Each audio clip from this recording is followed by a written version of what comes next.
Hello friends and dear students, आज का हमारा टॉपिक है इस्कीमिक हार्ट डिसीज और एंजाइना पेक्टोरिस, जो कि हमारे subject pathophysiology course code BP 204T B pharm second semester first year के सिलेबस में देखने को मिलता है।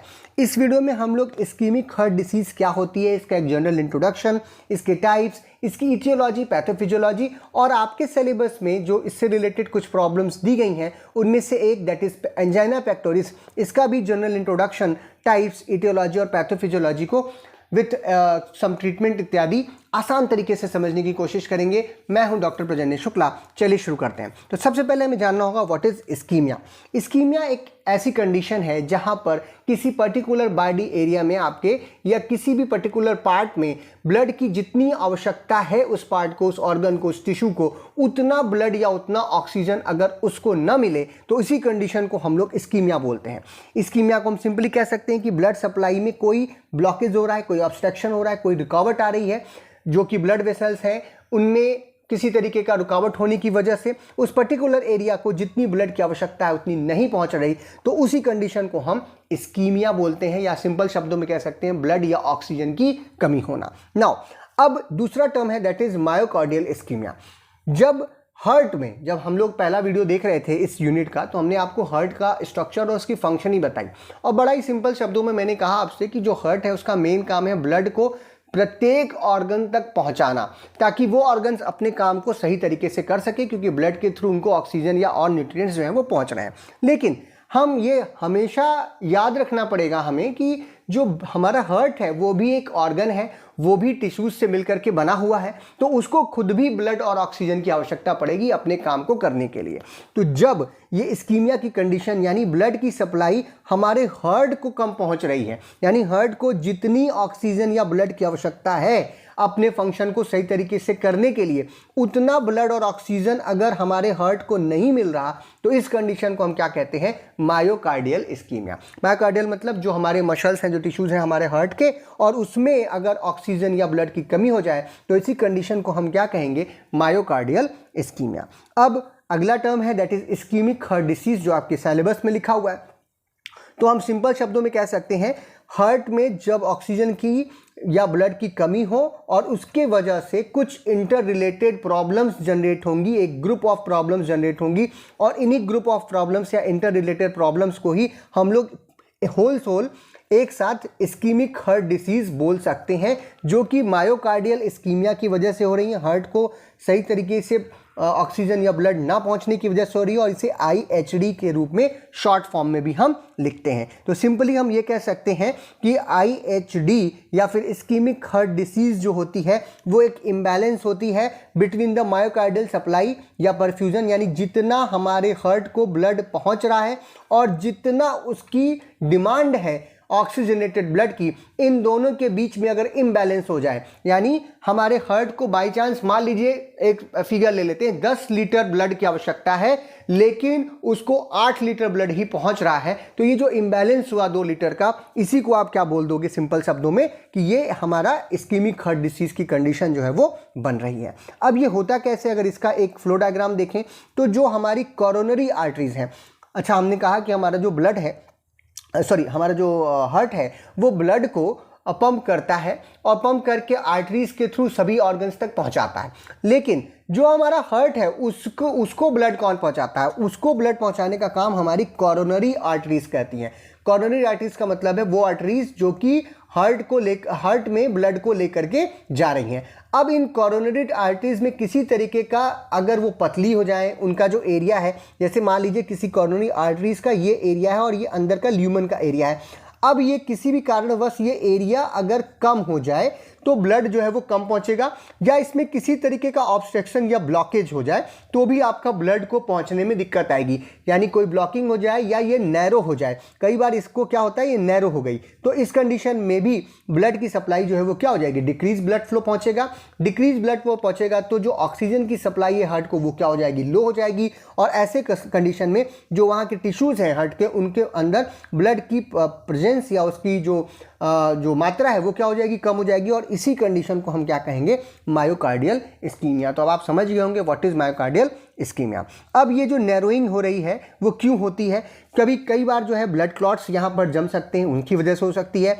कई बार ब्लड जो वेसल्स हैं उसमें कुछ कंस्ट्रिक्शंस हो सकता है, उसकी वजह से हो सकता है। और सबसे सिंपल तरीका जो है या सबसे ज़्यादा मोस्ट कॉमन तरीका जो है वो है अर्थरोस्क्लेरोसिस। अर्थरोस्क्लेरोसिस एक कंडीशन है जहाँ पर इन कॉर्नरी आर्टरीज के अंदर आप देखते हैं कि कोई फैट, कोलेस्ट्रॉल जैसी कोई चीज़ डिपॉजिट होने लगती है और जिसकी वजह से इसका ल्यूमेन जो होता है उसकी जो चौड़ाई है वो क्या हो जाती है, कम हो जाती है उसकी, और वो हार्ड हो जाता है और वो पतला हो जाता है। और इसी को हम प्लाक भी बोल सकते हैं कि यहाँ पर बिल्डअप ऑफ प्लाक जो है वो हो रहा है, जिस कंडीशन को आप एंथ्रोस्क्लेरोसिस के नाम से जानते हैं। और इन सभी चीज़ों की वजह से मायोकार्डियल इस्कीमिया हो सकता है। क्यों? क्योंकि ये कॉर्नरी आर्टरीज को नैरो करती हैं, ब्लड फ्लो ऑक्सीजन कम पहुँचता है और इसी कंडीशन को आप क्या बोलोगे? Myocardial ischemia.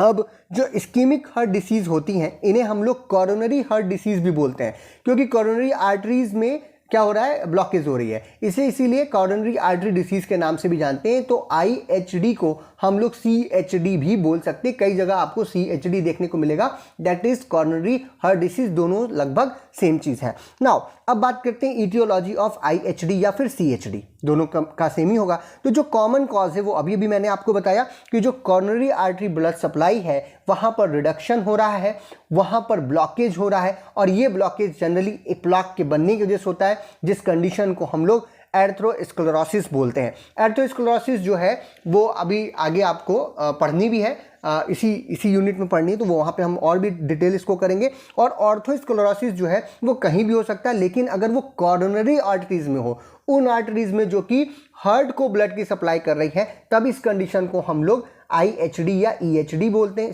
CHD बोलते हैं। और यही सबसे ज़्यादा कॉमन कॉज होता है, कॉर्नरी आर्टरीज का ब्लॉकेज जो होना है वही इस्कीमिक हार्ट डिसीज़ का मेन कारण है। लेकिन इसके अलावा कुछ और भी कारण है, जैसे हाइपरटेंशन हो, डायबिटीज़ मेलिटस हो, स्मोकिंग कोई व्यक्ति बहुत ज़्यादा करते हो, हाई कोलेस्ट्रॉल उनके बॉडी में हो तो डिपोजिशन होगा ही, high level of low density lipoproteins हो इस कंडीशन में, और कुछ जेनेटिक फैक्टर्स हो सकते हैं, इनकी वजह से भी लोगों के अंदर इस्कीमिक हार्ट डिसीज़ जो है वो हो सकती है। साथ ही साथ कुछ और भी कॉजेज़ हैं, जैसे कि आपका वैसोस्पाज्म। वैसोस्पाज्म होता है जब आपके ब्लड वेसल्स जो हैं जो कि ब्रेन तक पहुंचनी है वो नैरो हो जाती हैं, ब्लड फ्लो जो है वहाँ पे ब्लॉक होता है।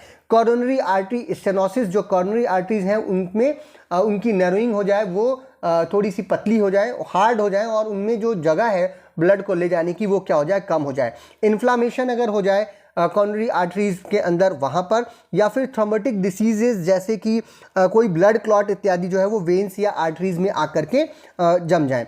ट्रॉमा के केसेस में, यानी कोई व्यक्ति किसी तरीके का उसको आघात पहुंचे, कोई इमोशनल स्ट्रेस की कंडीशन हो, ऐसे कंडीशन में, या फिर एनोराइसम्स जो हमने आपको बताया था कि जो कॉर्नरी आर्टरीज हैं या आर्टरीज जो हैं उनमें बल्ब जैसे स्ट्रक्चर्स जो हैं वो बन जाए, ऐसी कंडीशन में, या फिर कंप्रेशन इत्यादि यानी कि जो दबाव पड़ रहा है, ऐसी कंडीशन में भी कॉर्नरी आर्टरीज के ऊपर जो दबाव पड़ रहा है, तो ये सब भी कारण है जिसकी वजह से आपको कॉर्नरी आर्टरी डिसीज हो सकती है या IHD जो है वो हो सकती है। नेक्स्ट बात करते हैं पैथोजेनेसिस, यानी इसकी मैकेनिज्म कि किस तरीके से ये होता है।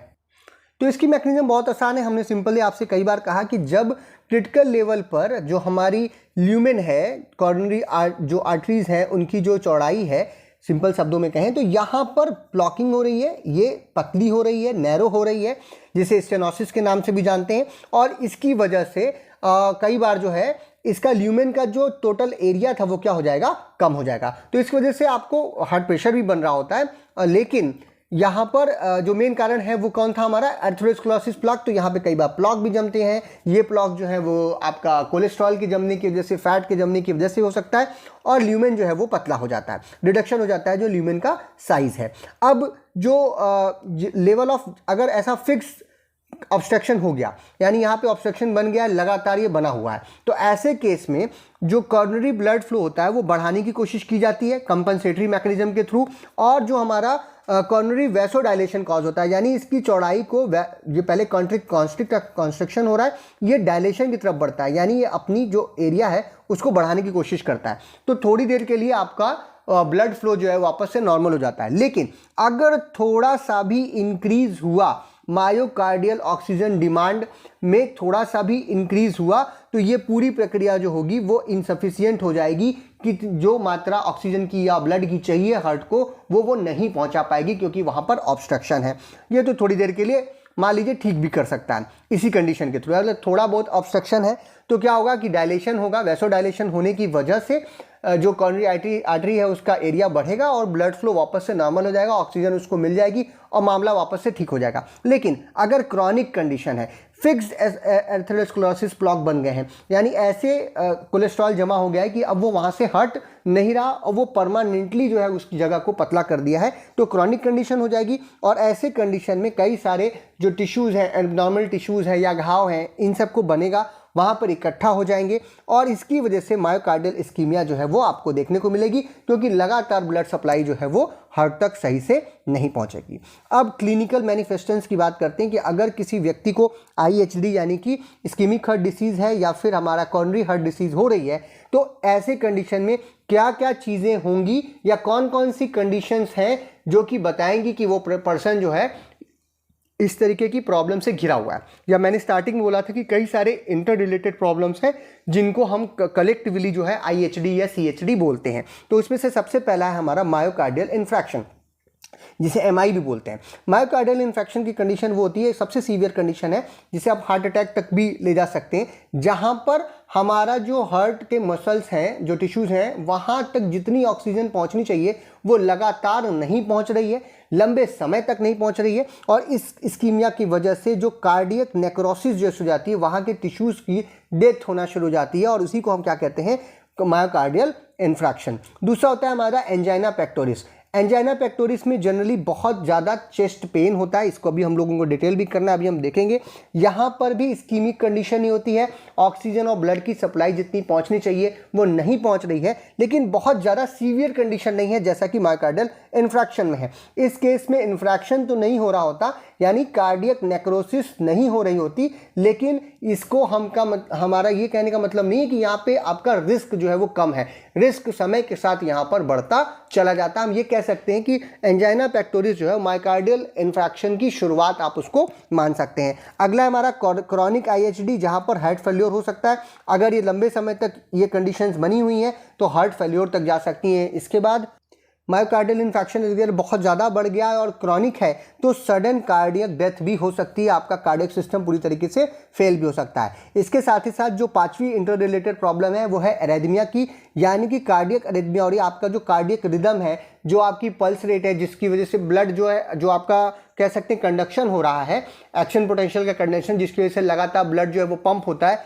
वो अल्टर्ड हो जाता है। जैसे हमने कहा 1 मिनट में 60 से 100 के बीच में मेंटेन होना चाहिए, वो 100 के ऊपर निकल जाता है, क्योंकि ब्लड की सप्लाई जो है 100 के ऊपर निकल जाए या 60 के नीचे आ जाए। इस कंडीशन को हम एरिथमिया बोलते हैं, और ये अल्टर्ड कंडक्शन कहलाता है, क्योंकि इस्कीमिया या इन्फ्रैक्शन वहाँ पर देखने को मिल रहा है, ब्लड की सप्लाई कम हो रही है या फिर सेल में नेक्रोसिस हो रही है, सेल की डेथ हो रही है। तो ऐसे केस में अरिथमिया भी, आपको कार्डियक अरिथमिया भी देखने को मिल सकता है। तो ये सब इंटर रिलेटेड प्रॉब्लम्स हैं जिन्हें हम लोग कॉर्नरी हार्ट डिसीज़ या फिर इस्कीमिक हार्ट डिसीज़ बोलते हैं। तो ये हो गया आपका पहला टॉपिक जो आपके सिलेबस में है, इस एक कलेक्टिवली टॉपिक। नेक्स्ट है हमारा, उसमें आपको एंजाइना पढ़ना है। एंजाइना का पूरा नाम है एंजाइना पेक्टोरिस, और उसको जो है एंजाइना भी बोलते हैं, एंजाइना पेक्टोरिस भी बोलते हैं, उसके बारे में हम लोग जानेंगे।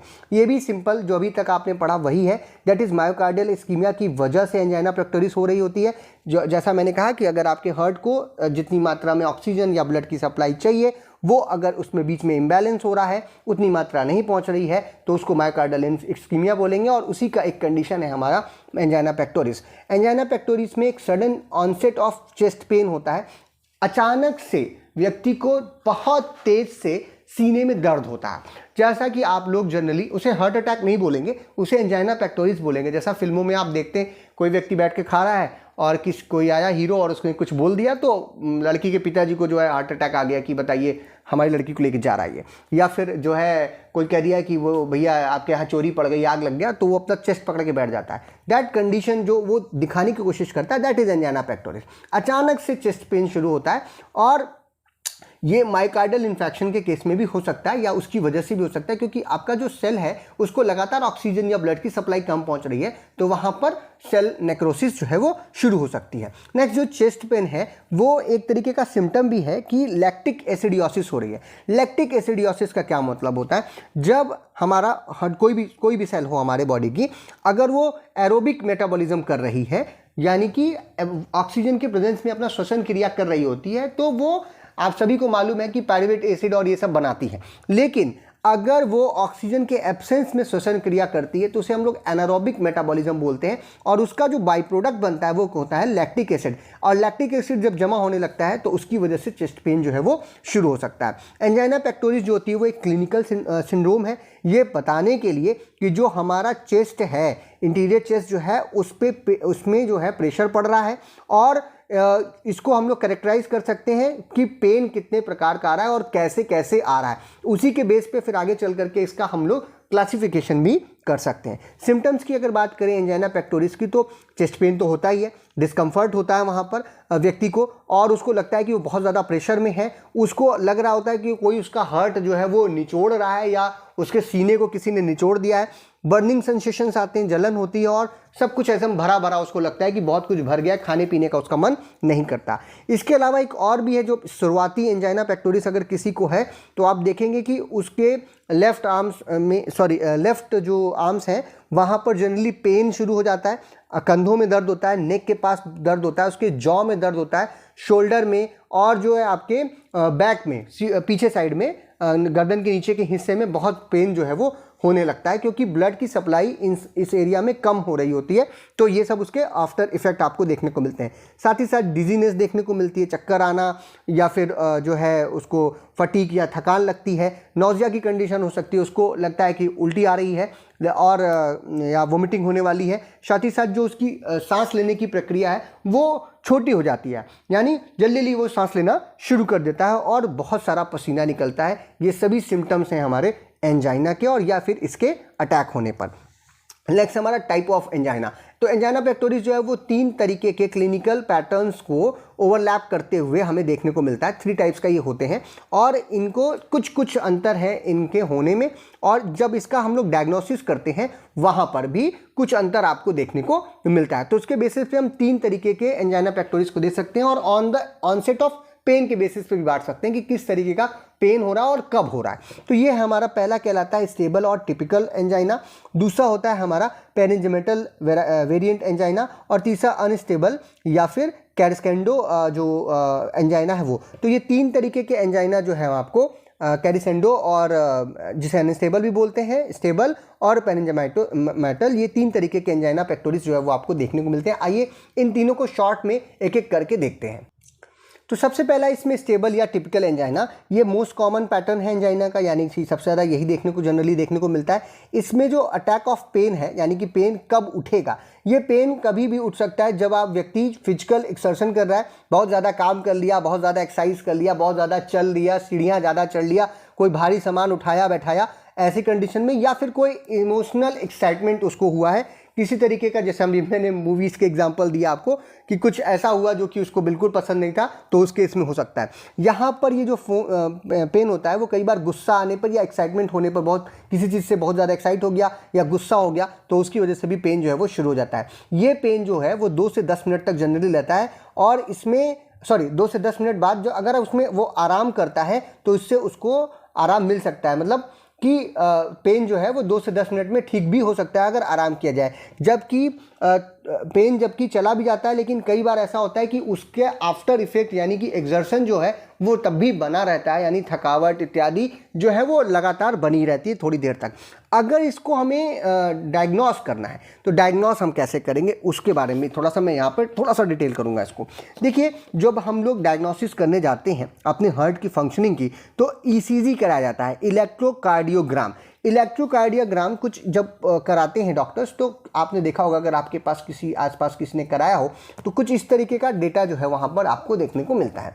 इस डेटा को, ये जो एक पोर्शन आप देख रहे हो, इसको यहाँ से यहाँ तक के बीच में आप इसको बांट सकते हैं।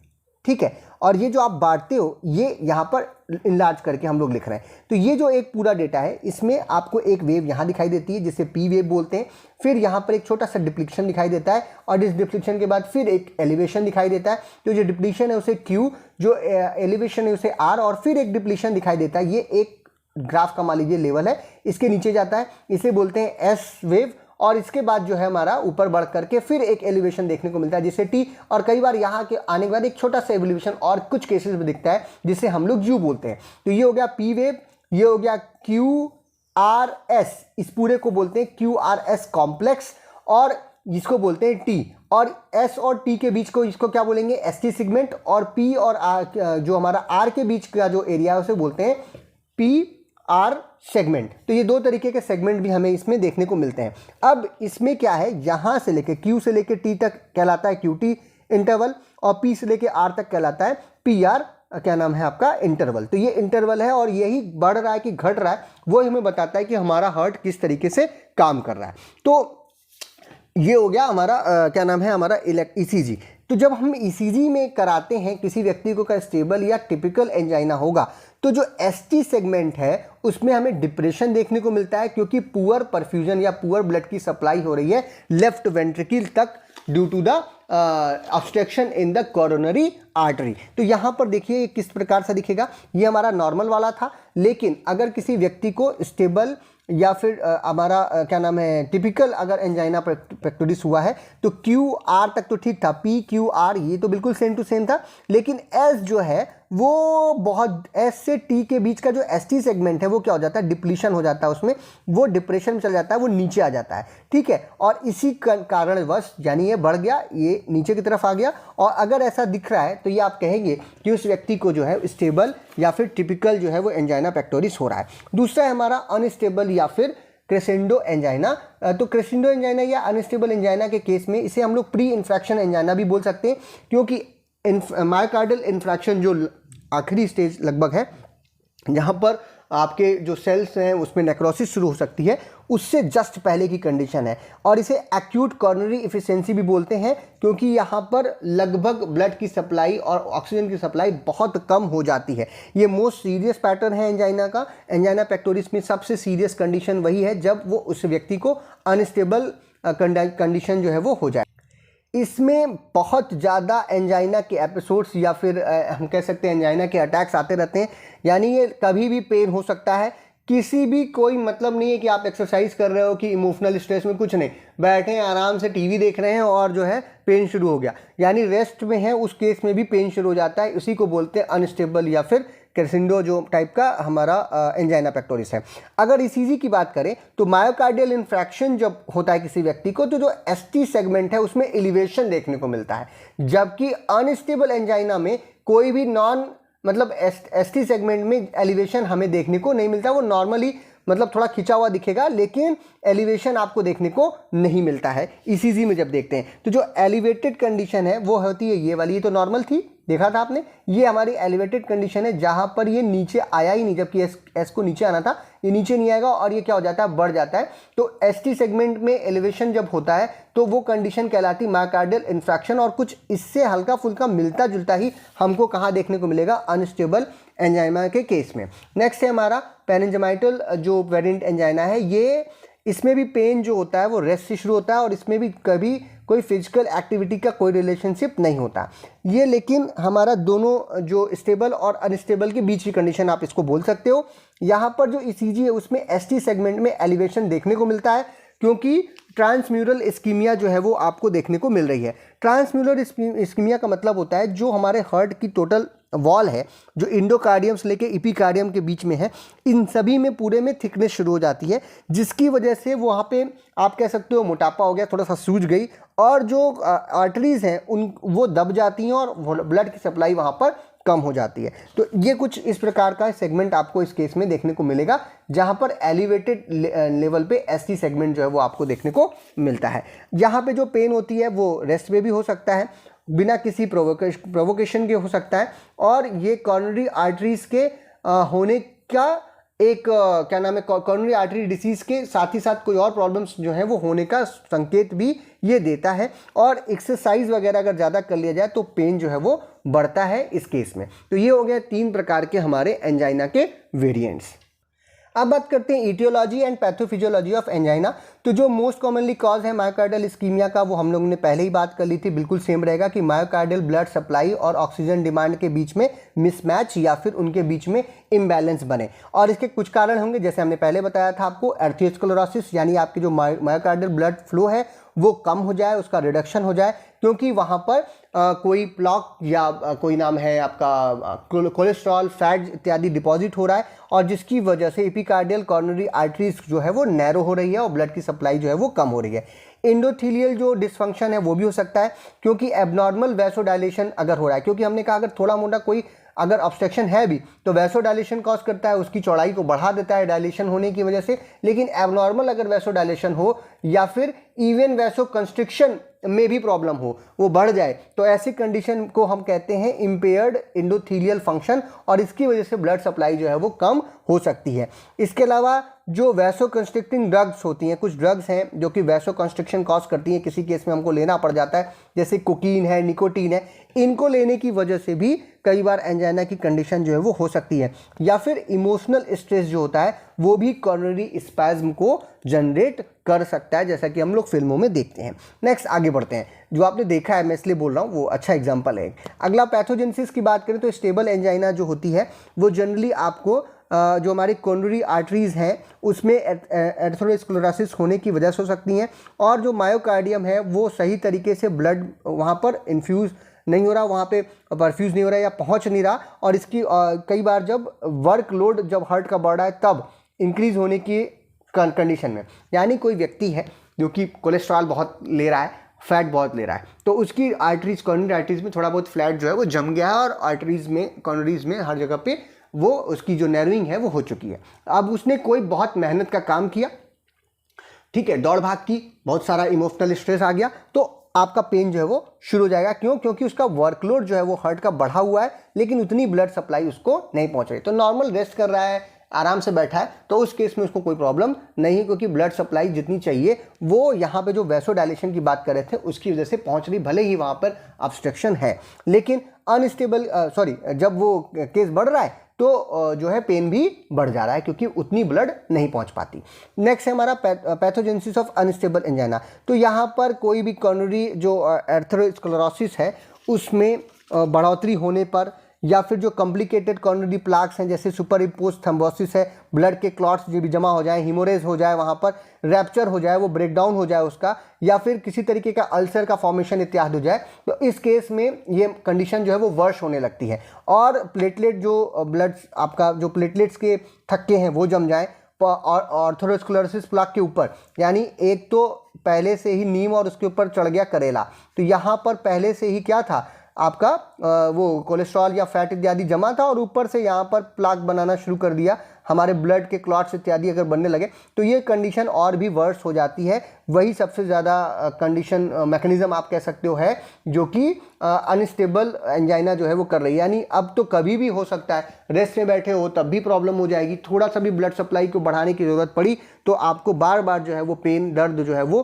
हो रहा होता है। तो ये हो गया। और अगर पैथोजेनेसिस बात करें पेरेंजाइमल एंजाइना की, तो ये इसका एग्जैक्ट पैथोजेनेसिस कोई नहीं जानता कि पेरेंजाइमल एंजाइना क्यों हो रहा होता है, यानी आज तक ये पूरी तरीके से एक्सप्लेन्ड नहीं है। हम कह सकते हैं कि सडन वैसोस्पाज्म होता है कॉर्नरी ट्रैक्ट में या कॉर्नरी जो आर्टरीज है वहाँ पर, कॉर्नरी एर्थरोस्क्लेरोसिस तो यहाँ पर भी देखने को मिलती है, या फिर ह्यूमरल जो वैसोकंस्ट्रिक्शंस होती हैं मास सेल्स के द्वारा जो सिक्रीट किए जाते हैं उनकी वजह से भी हो सकता है। और ये मास सेल्स से जो कॉर्नरी एवेंटीसिया होता है, एवेंटीसिया का मतलब होता है कि जो यहाँ पर आपके कनेक्टिव टिश्यूज़ हैं वो उसे जो कॉर्नरी आर्टरीज के ऊपर कनेक्टिव टिश्यूज़ होते हैं उसे एवेंटेडिया के नाम से बुलाते हैं, जो मास सेल्स में पाए जाते हैं, वहाँ से ह्यूमरल वैसोकंस्ट्रिक्शंस अपने आप सिक्रीट होता है और उसकी वजह से भी जो आपका वैसोस्पाज्म है वो हो सकता है। और कॉर्नरी एर्थरोस्क्लेरोसिस तो कारण है ही, तो इसकी एग्जैक्ट मीनिंग तो नहीं मालूम, लेकिन लोगों का कहना है कि इस तरीके से जो पेरेंजाइमल जो एंजाइमा है वो हो सकता है। तो इतना कुछ जानने के बाद अगर हम लोग जो एंजाइना में पेन हो रहा है उसकी अगर पैथोफिजियोलॉजी की बात करें तो हम कह सकते हैं कि जो कॉर्नरी आर्टरीज हैं वो नैरो होती हैं, जिसकी वजह से इनसफिशिएंट जो ब्लड सप्लाई है वो हार्ट तक पहुंचती है। तो मायोकार्डियम में जो ऑक्सीजन की डिमांड है वो इंक्रीज होती है और सप्लाई जो है मतलब वो डिमांड करता है कि सप्लाई इंक्रीज करो क्योंकि मायोकार्डियल ऑक्सीजन की कमी हो रही है। तो अगर ऑक्सीजन की डिमांड बढ़ेगी तो सप्लाई को क्या करना पड़ेगा, बढ़ाना पड़ेगा, जिसकी वजह से एनारोबिक मेटाबॉलिज्म शुरू हो जाती है। एनारोबिक मेटाबॉलिज्म अगर वहाँ पे शुरू होगी यानी बिना ऑक्सीजन की प्रेजेंस में मेटाबॉलिज्म होगी तो उसके फलस्वरूप बाई प्रोडक्ट के रूप में लैक्टिक एसिड बनेगा और ये लैक्टिक एसिड वहाँ पर एक्युमुलेट होने लगेगा, जमा होने लगेगा। अब इस लैक्टिक एसिड के जमा होने की वजह से मायोकार्डियल नर्व फाइबर्स जो है वो इरिटेट होंगे और जो पेन मैसेज है वो ट्रांसमिट करेंगे कार्डियक नर्व्स को और फिर अपर पोस्टीरियर नर्व रूट्स को, और जो है इनके फलस्वरूप आपको दर्द की जो फीलिंग है वो शुरू हो जाएगी। तो this is the pathophysiology of pain. ये एंजाइना का नहीं है, ये एंजाइना में जो पेन हो रहा है उसकी पैथोफिजियोलॉजी जो है वो यहाँ पर इस तरीके से होती है। अब बात करते हैं ट्रीटमेंट की। तो एंजाइना को हम लोग कई तरीके से ट्रीट कर सकते हैं। सबसे पहला, अगर किसी को स्टेबल एंजाइना है जो कि मोस्ट कॉमन काज है तो उसमें या टाइप है तो उसमें आप रेस्ट करिए, ठीक है। बहुत ज़्यादा ऐसे लोगों को नहीं कहा जाता कि बहुत ज़्यादा वो काम करें और तेल मसाला जो है वो खाना कम करें। नेक्स्ट है हमारा मेडिकेशंस में, तो हम नाइट्रोग्लिसरीन, बीटा ब्लॉकर्स या फिर कैल्शियम चैनल ब्लॉकर्स जो दवाएं हैं उनको लिया जा सकता है और उनको लेने से जो प्रॉब्लम है वो सॉल्व हो सकती है। अगर हमने सही समय पर टेस्टिंग वगैरह कर ली और वहाँ पे प्लॉक वगैरह दिख रहा है तो कुछ हम लोग सर्जिकल प्रोसीजर्स भी कर सकते हैं, जैसे प्रिकॉशनियस